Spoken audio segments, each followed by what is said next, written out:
These two guys from Texas, white guys, who were planning on going to an island off Haiti, killing all the men, and taking the women as sex slaves or slaves and children. Crazy, crazy idea. Martin Luther King, who said that if, there are 10 snakes and only 2 of them are venomous, you're not going to trust any of the snakes.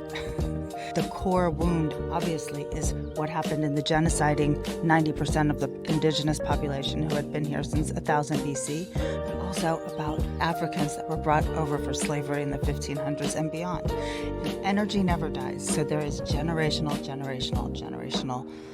things that are passed on generation through generation. This is ancestry. Africans are the first people who were ever here. We are all descendants. We all come from Africans.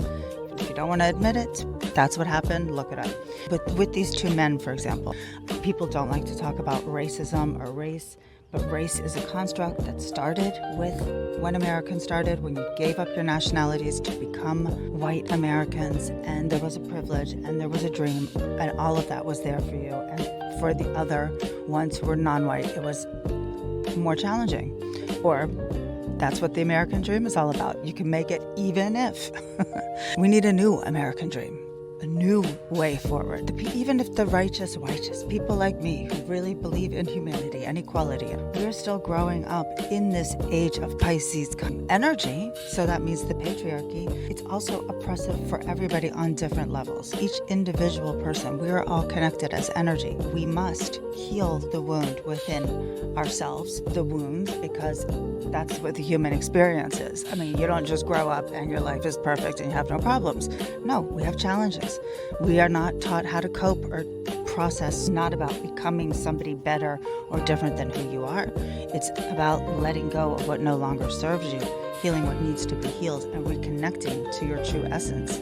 And when you go really make those kinds of shifts, there will be more of a way to trust humanity. It is beyond the skin color. But now in America, it's been set up so much that we are so divided. It is just what it is. This moment is here for a reason. This turbulence is here for a reason. This president is here for a reason. I'm not talking about politics. I'm talking about willingness to do something in a different way, because that is what needs to happen. That's what the I AM Pivot180 Experiment is all about. It takes the collective. We start in little groups, one at a time, and it has a ripple effect. The ripple effect in your own life is only beneficial to yourself and to those around you, spreading out. And the more people that come, the more that we can do it, because the whole entire point is that we need to pivot from the America that we are today to the America that can be, which we have no idea what that'll be. Because once we infuse the new way with feminine energy, the American dream may be something more along the lines of, what are your talents? What are you good at? What could you do in this world to serve others, to make things better for everybody? That is where we're heading with this, and I'm very excited about it.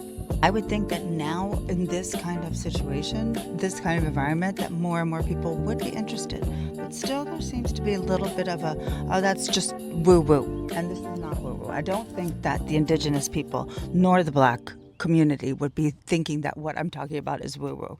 There's a certain part that eventually gets separated.